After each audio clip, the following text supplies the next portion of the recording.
अभी हम लोगों की टॉपिक है 1813 का अधिनियम।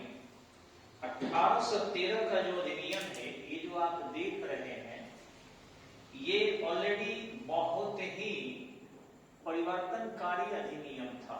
कैसे? तो जो 1773 के रेगुलेटिंग एक्ट थे, जो पहले के वीडियो में है, आप उसे देख लेंगे और ज्यादा से ज्यादा सुनने का प्रयास करेंगे। देखेंगे तो आंखें खराब हो सकती है, इसलिए हम लोग ज्यादा अट्रैक्टिव वीडियो नहीं बनाते हैं, क्योंकि बच्चों को सुनकर ज्यादा याद करना है, दिखाकर फिर आंख खराब नहीं करना है, क्योंकि प्रतियोगिता में आंखों की बहुत ज्यादा जरूरत है। तो मैं बता रहा था कि 1773 के रेगुलेटिंग एक्ट में पहली बार ब्रिटिश संसद भारत में विधि व्यवस्था के माध्यम से एक अच्छी प्रशासन देने की कोशिश की। दूसरा, 1781 में 1773 के रेगुलेटिंग एक्ट के कमियों को दूर करने का प्रयास की। तीसरा कि 1784 के पिट्स इंडिया एक्ट आया, जिसमें गवर्नर जनरल के परिषद के सदस्यों की संख्या जो 73 में 4 थी, घटाकर 3 कर दी गई और सीधे तौर पर कहें तो ब्रिटिश हस्तक्षेप भारत में पड़ गया।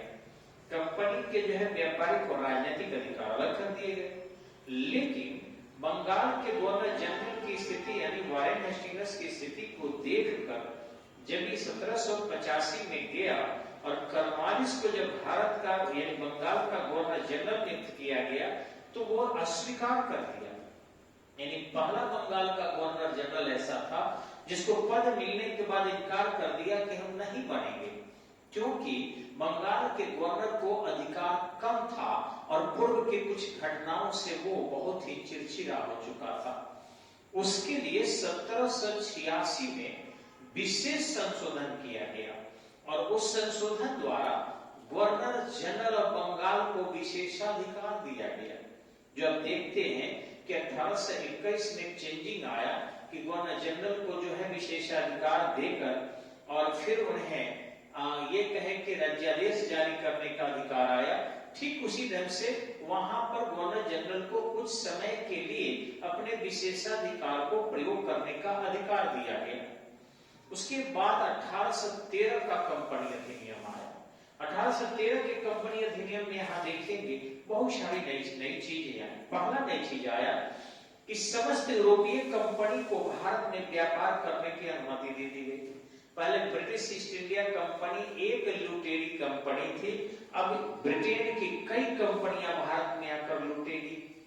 ये तो राजस्व ले जाते थे, स्वर्ण संसाधन ले जाते थे, बड़े पैमाने पर पुरस्कार के रूप में भ्रष्टाचार के धन ले जाते थे, सूती कपड़े ले जाते थे या कॉटन ले जाते थे। ये सारी आप तो सारी आ गई, वो मरे हुए जानवरों के खाल भी ले जाएंगे। तो 1813 के कंपनी अधिनियम के सबसे बड़ी कमजोरी थी, मैंने भारत के लिए हानिकारक था कि कई कंपनी खोल दी गई, यानी ईस्ट इंडिया कंपनी के व्यापारिक एकाधिकार को समाप्त कर दिया गया। हाँ, चीन के साथ और अफीम के व्यापार में उनको एकाधिकार दिया गया, लेकिन बाकी एकाधिकार खत्म कर दिया गया। दूसरी चीजें हैं कि इस 1813 के कंपनी अधिनियम में ईसाई मिशनरियों को भारत भेजा गया। अब बताइए कि कंपनी के खर्च पर ईसाई मिशनरी लंदन से आएंगे और इंडिया में ईसाई धर्म का प्रचार करेंगे, यानी हमारे संस्कृति पर भी जो है हमारे ही धन से हमला किया गया। नेक्स्ट चीजें जो थी, 1 लाख रुपया जो है भारतीय लोगों को शिक्षा पर खर्च करने के लिए कंपनी पर दबाव पड़ा। ईस्ट इंडिया कंपनी भारतीय लोगों को प्रतिवर्ष 1 लाख रुपया शिक्षित करने के लिए खर्च करे। अब इतनी बड़ी भारत की आबादी थी, 1 लाख रुपया क्या करता? उसमें भी अंग्रेज जानबूझकर विवाद खड़ा कर दिए कि क्या देना आपको, अंग्रेजी में दे कि हिंदी में दे कि उर्दू में दे कि फारसी में दे कि मलयालम में दे कि तेलुगु में दे कि तमिल में दे कि भोजपुरी में दे कि मगही में दे कि बांग्ला में दे कि उर्दू में दे कि फारसी में दे, लड़ा दिए। और किस चीज की जानकारी दें आपको? तो इस तरीके से ये लंबा समय तक चलते रहा था। कानून जरूर आया कि भारत को शिक्षित करने के लिए प्रतिवर्ष 1 लाख रुपया खर्च करना था, लेकिन वो लागू नहीं हुआ। वो लंबा समय तक 1833 के अधिनियम तक लागू नहीं हुआ। उसके बाद मैकाले की अध्यक्षता में एक शिक्षा समिति का गठन हुआ और उसके रिपोर्ट के आधार पर तब इसे लागू किया जा सका, यानी 1833, 34, 35 के बीच में।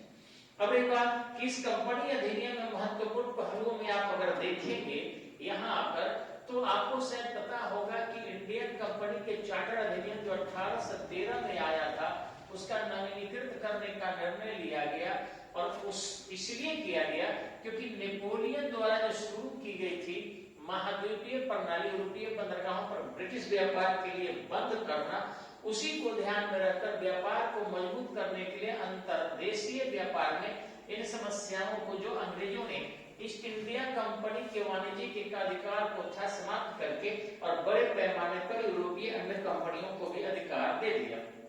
ध्यान रखेंगे कि 1793 में एक चार्टर एक्ट आया था, उसके नवीकरण के लिए आवश्यक बना दिया गया कि उनका नवीकरण किया जाए और साथ ही कंपनी के आधिकारिक पेशकश करते हुए 1813 के अधिनियम के अंतर्गत ताज के संप्रभुता की घोषणा की गई। ताज मतलब होता है ब्रिटिश ताज के संप्रभुता यानी उनके अधिकार को यहाँ पर घोषित किया गया कि भारतीय प्रशासन को अपनी वाणिज्यिक और राजनीतिक गतिविधि के लिए अलग अलग खातों को बनाया जाए, यानी वाणिज्यिक अलग जो 1784 के ईस्ट इंडिया एक्ट में था और आपके राजनीतिक अलग, इन दोनों को अलग अलग जबरन किया जाए और साथ ही साथ ये जो ताज की संप्रभुता है यानी महारानी की सत्ता को स्टेबल कर दिया जाए।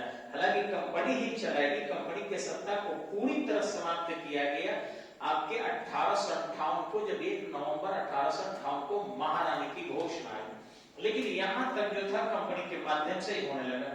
इस प्रकार यहां हम देखेंगे कि अन्य इन व्यापारों को छोड़कर जो है अन्य अधिकार के प्रयोग बड़े पैमाने पर करने लगे और इस तरीके से भारत में कंपनी की सत्ता जो थी वो ब्रिटिश सहयोग से और मजबूत होने लगी, यानी अब व्यापारिक काम कम, राजनीतिक काम अधिक होने लगे। अगला वीडियो हम लोग बनाएंगे आपको 1833 के अधिनियम, उसके लिए आप प्रतीक्षा कीजिए। तब तक के लिए नमस्कार।